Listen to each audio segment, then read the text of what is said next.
Hello again, and thank you for watching this video. Today, I am going to be talking about a Fandom Menace topic. Finally, I am getting around to the entertainment stuff. But I saw the critic and fan reviews for both Captain Marvel and Battle Angel Alita on Rotten Tomatoes. And yeah, the movies have long been released in theaters, but they are now finally hitting the store shelves where people will either watch them multiple times from here on out or forget about them and throw them aside like the trash they are, if that's what you think of these movies. And the main topic of this video is going to be about the audience reaction is more important than the critical reaction. Now, I say this as someone who's not only worked in the entertainment industry, but also has been an avid consumer of many of its products. And I will say this in any medium: comics, video games, film, music, television. The audience is the determining factor in which a piece of art or entertainment has lasting impact and value. Now, you might think that the critical consensus is important on initial purchase. However, if it's long past the release date, you will more than likely go to your friends and say, hey, I was thinking about seeing this, is it any good? And they'll give you their opinion. Now, that's more of an anecdote, but I would like to reel it back in to some examples. Now, Roger Ebert was a famous critic for all you Zoomers out there. He was a very well-known film critic who had opinions that spanned the breadth of the cosmos, from movies that were amazing to movies that were kind of schlocky, to movies that everybody loves but he hated, to movies that only he liked that everyone else did not. He was really a kind of down-to-earth critic, but his opinion for many years was highly valued. Now, you might be an avid cyberpunk fan and like the movie Blade Runner, but he did not, and he was part of the many critics who reviewed the film at the time. And Blade Runner is a notorious film for being critically panned upon release. I myself am not the world's biggest fan of the franchise. I do admire its overall aesthetic beauty. I do appreciate all the qualities and the technical skill. I just find the story personally to be slow.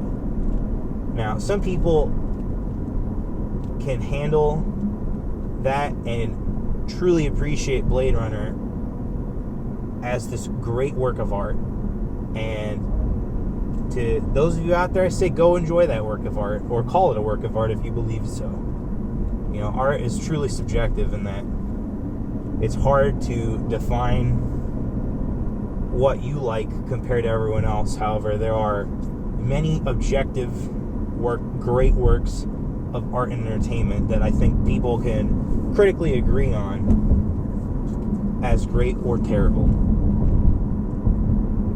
However, because critics panned it, it was a flop and it was considered to be dead in the water right up until about a couple of years after its release, and then people realized, wow, this was a really great sci-fi movie that everybody slept on, and Roger Ebert took his opinion back and said, I was wrong in this instance.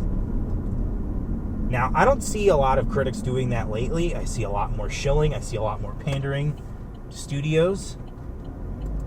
However, The Lion King, I think, the new CGI remake, is one of the big examples of the money being flowed into critical areas of access media, not really helping the end product. And for me, I think that the critics' opinions have devalued over time.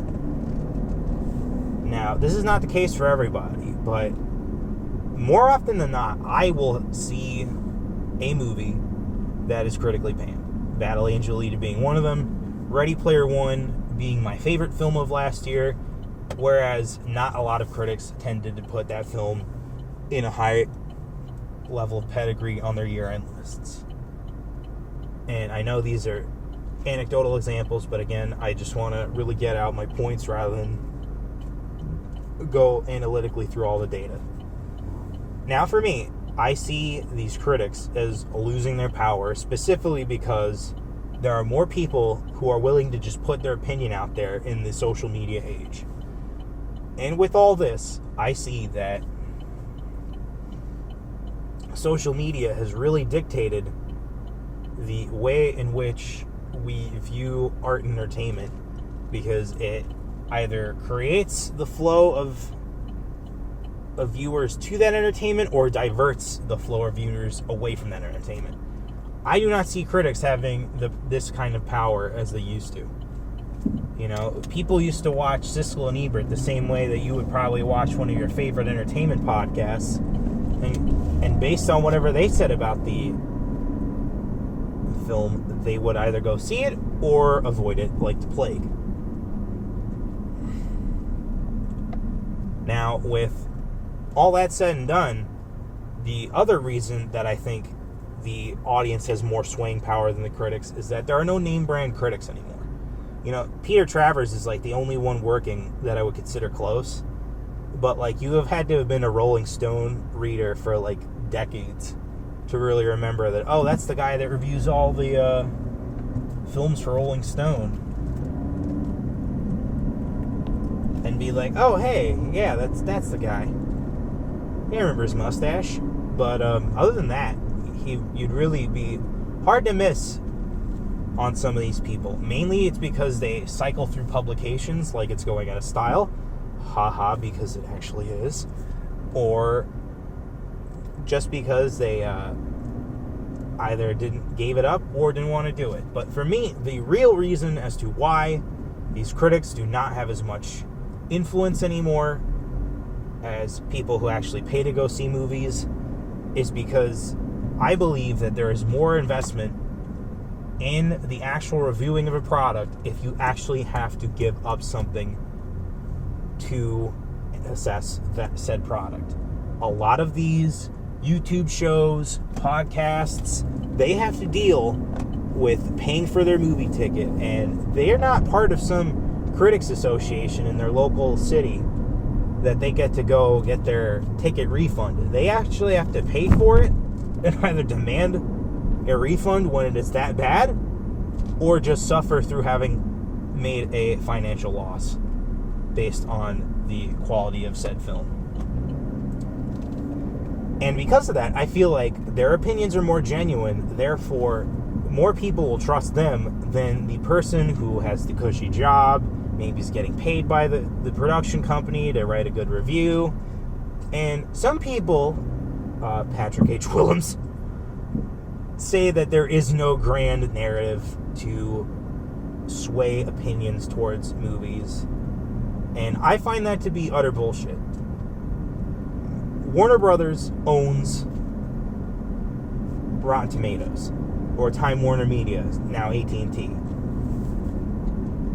However, they're legally not allowed to take a impartial stance, because that would be tantamount to collusion, then that would be antitrust violation, and then it would lead to giant congressional lawsuit. However, it has been proven that there have been lots of pay-for-play scams being done by Disney, and so certain critics will take it upon themselves to curb the critique in their reviews of Disney products in order to retain access. And this is what the Nerdrotic channel calls access media. And thank you, Gary, for that term, because it's a good one. Now, having said all that, I want you to go look at any critic that has a verified checkmark on Twitter or is a top critic on Rotten Tomatoes. And I want you to look at their reviews. And in those reviews, I want you to pay attention to the prose. The prose is very important in these critiques, specifically the New York Times ones, because oh my God, are they just moronically verbose. You know, it's like, oh, I know all these big words, so I'm going to confuse the reader and, you know, try to give a summation of my opinion that isn't concise or gets directly to the point, or is a strong critical analysis. It is just like this wishy-washy, postmodern, through the looking glass, hey, look at me, I'm an intellectual kind of article or review of said entertainment. And this goes across a lot of outlets. They will all kind of do this. The only thing that they have different from the New York Times is that they actually have a number system, so that way you can actually keep track. I have never understood why the prestigious New York Times, really the failing New York Times, has not had a number system to their critical reviews. I believe it's like the giant flaw in their logic to think that, oh, we don't need numbers. It's like, yes, you do. These things are graded on some kind of a curve. And so you need to understand, you know, what this reviewer is coming from, where they're going with it, and what their final score is. You know, some people might just read the final score and then flip the page, but it's important if you're actually like looking into these things. However, despite other publications having, you know, number scores, you should still look at the prose in their works and then compare it to any YouTuber, any podcast that deals in movies. And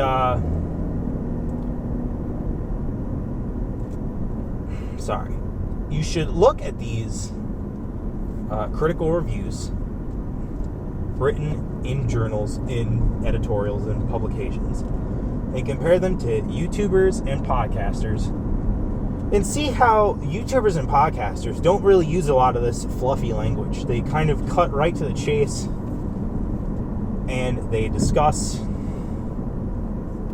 what is, you know, wrong with this, wrong with that, good with this, good with that, and then they, you know, give a final review.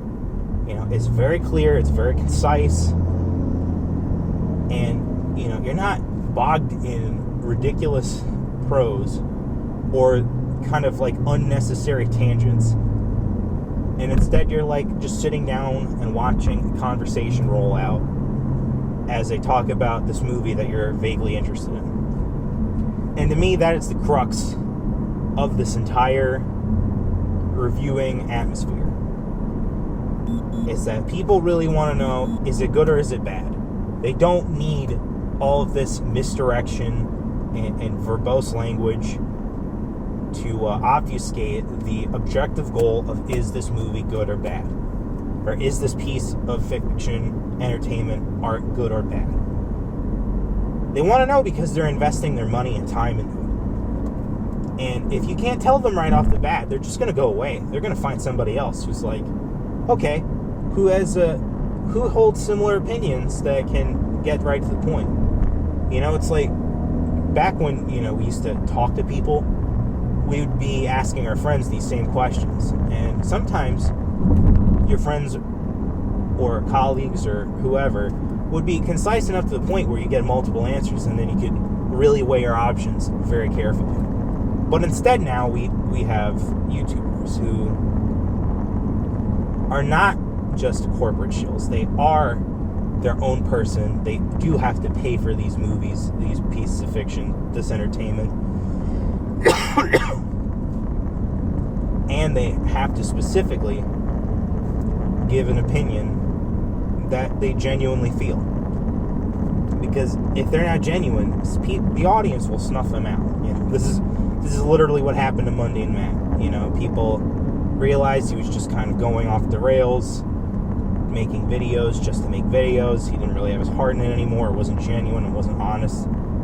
like his earlier work, and they tuned out. I know I was one of those people who really stuck out for a long time for him, and just didn't see an end to the tunnel. Saw him just going down the black hole. I would say the same thing of like Chris Ray Gun, who got into a depression spiral for who the fuck knows what reason. You know, he claims it's shit from his past, but it's like, bro, that's a long time to just sit there and not do anything with your life while having a Patreon account. And, you know, these people don't get the engagement that they used to, and other content creators fill the void, you know, hole up that surface, or fill in that surface. And with these critics, they have suffered this for way too long.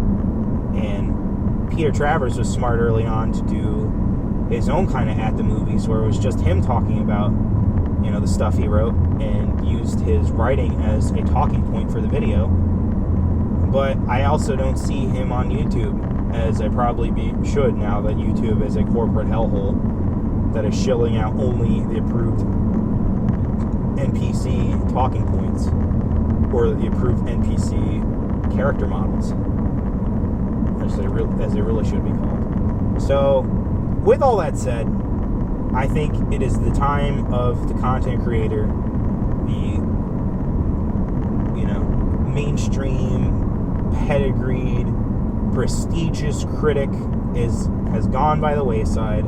The Jon Lovitz character is now a thing of archaic history, and instead we'll see more content creators voicing their genuine opinions, because this is what people want to listen to.